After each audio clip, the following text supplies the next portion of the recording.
जहां सूरज उगता है उस अरुणाचल में हूं और शाम को जहां सूरज डूबता है वो दमन में मैं जाकर के लैंड करूंगा जी। और बीच में काशी जाऊंगा।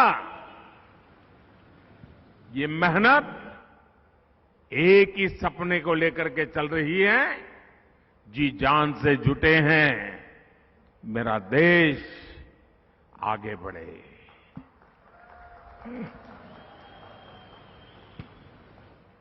हम न चुनावों का फायदे नुकसान सामने रख करके काम करते हैं, न चुनाव के लाभ पाने के लिए छोटे छोटे इरादों से काम करने वाले लोग हैं।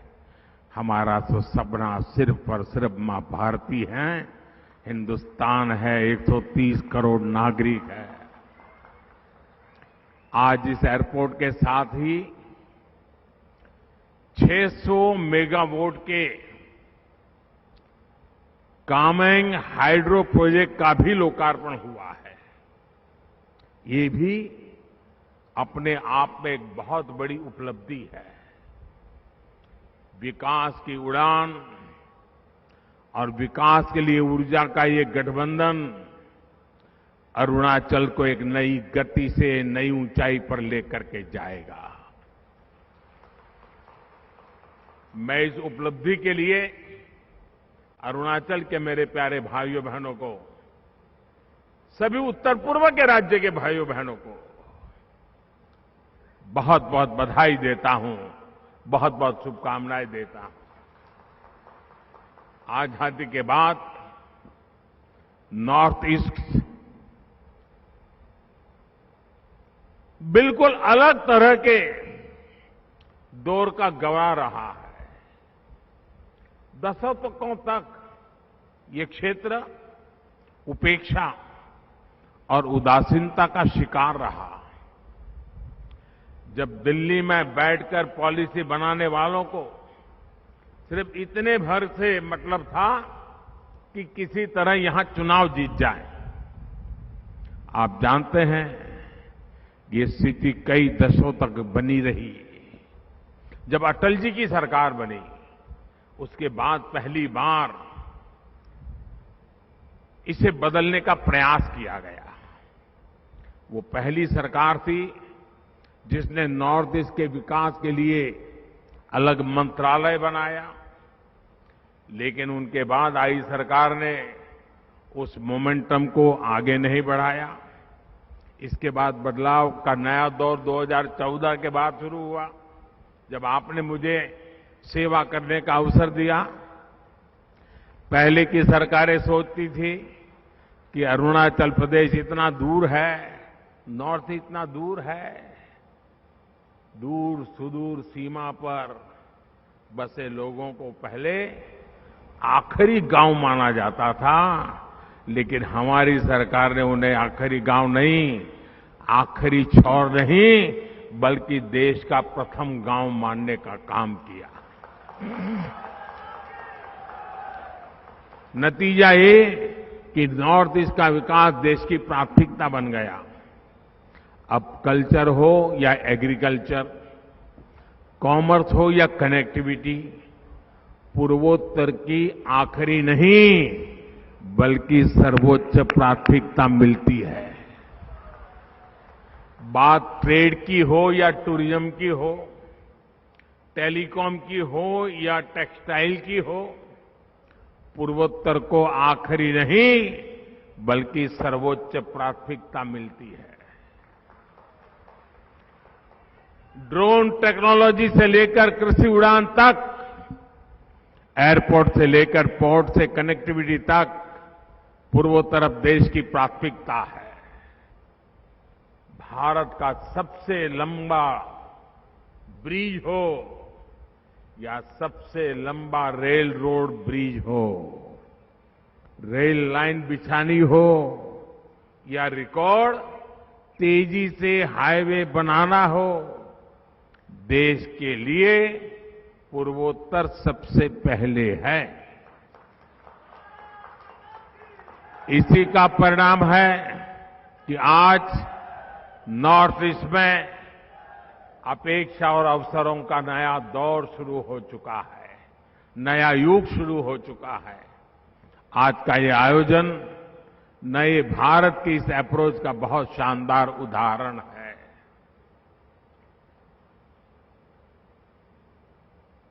डोनी पोलो एयरपोर्ट अरुणाचल का चौथा ऑपरेशनल एयरपोर्ट है। आजादी के बाद से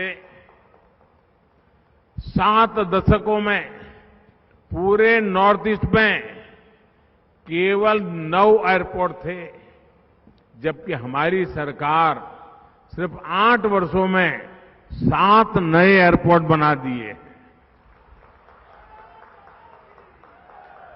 यहां कितने ही ऐसे क्षेत्र हैं जो आजादी के 75 वर्ष बाद अब एयर कनेक्टिविटी से जुड़े हैं। इस वजह से अब नॉर्थ ईस्ट आने जाने वाली उड़ानों की संख्या भी 2 गुना से ज्यादा हो चुकी है। साथियों, ईटानगर का ये डोनी पोलो एयरपोर्ट अरुणाचल प्रदेश के अतीत और संस्कृति का भी गवाह बन रहा है। और मुझे बताया गया, प्रेमा जी बता रहे थे कि डोनी यानी सूर्य और पोलो चंद्रमा को कहते हैं। और मैं अरुणाचल की डोनी पोलो संस्कृति से भी, उसमें भी विकास के लिए एक सबक देखता हूं। प्रकाश एक ही है, पर सूरज की रोशनी और चंद्रमा का प्रकाश, शीतलता, दोनों ही को अपनी अपनी एक अहमियत है, अपना एक सामर्थ्य है। ठीक इसी प्रकार जब हम विकास की बात करते हैं तो बड़े बड़े प्रोजेक्ट हो या गरीब तक पहुंचने वाली जन कल्याण की योजनाएं, दोनों ही विकास के जरूरी आयाम है। आज जितनी अहमियत एयरपोर्ट जैसे बड़े इंफ्रास्ट्रक्चर की है, उतनी ही अहमियत गरीब की सेवा को, उसके सपनों को भी दी जाती है। आज अगर एयरपोर्ट बनता है तो उसका लाभ सामान्य मानवी को कैसे मिले, इसके लिए उड़ान योजना पर भी काम होता है। फ्लाइट सेवा शुरू होने के बाद पर्यटकों की संख्या कैसे बढ़े, कैसे उसका लाभ छोटे व्यापारियों को, दुकानदारों को, टैक्सी ड्राइवर्स को मिले, इसके लिए हम काम करते हैं। साथियों, अरुणाचल प्रदेश में आज दुर्गम से दुर्गम ऊंचाई पर बॉर्डर एरियाज में सड़कें और हाईवे बन रहे हैं। केंद्र सरकार सड़कों के निर्माण के लिए करीब करीब 50,000 करोड़ रुपए और खर्च करने के लिए जा रही है। जब इतना इंफ्रास्ट्रक्चर होगा तो बड़ी संख्या में पर्यटक भी आएंगे। अरुणाचल के कोने कोने में प्रकृति ने इतनी खूबसूरती दी है। हर गांव में पर्यटन की अपार संभावनाएं हैं। होम स्टे और लोकल उत्पादों के जरिए हर परिवार की आय बढ़ सकती है। उसके लिए जरूरी है कि गांव-गांव तक पहुंचने की व्यवस्था भी हो। इसलिए आज अरुणाचल के 85% से ज्यादा गांवों तक प्रधानमंत्री ग्राम सड़क योजना बनाई जा चुकी है। साथियों, एयरपोर्ट और बेहतर इंफ्रास्ट्रक्चर बनने के बाद अरुणाचल में कार्गो सुविधाओं की बड़ी संभावना बन रही है। इससे यहां के किसान अपनी पैदावार अरुणाचल के बाहर बड़े बाजारों में आसानी से बेच सकेंगे। उन्हें आज की तुलना में कई गुना ज्यादा पैसा मिलेंगे। अरुणाचल के किसानों को पीएम किसान सम्मान निधि का भी बड़ा लाभ मिल रहा है। साथियों, पूर्वोत्तर को लेकर हमारी सरकार कैसे काम कर रही है, उसका एक उदाहरण बांस की खेती से है। बैम्बू यहां के जीवन शैली का एक अहम हिस्सा है। आज बैम्बू प्रोडक्ट्स पूरे देश और दुनिया में पॉपुलर हो रहे हैं, लेकिन अंग्रेजों के जमाने से, उस समय से बैम्बू काटने पर ऐसी कानूनी बंधन लगाए हुए थे कि हमारे आदिवासी भाई बहनों को, हमारे उत्तर पूर्वी इलाके के लोगों को जीवन में एक रुकावट बन गया था।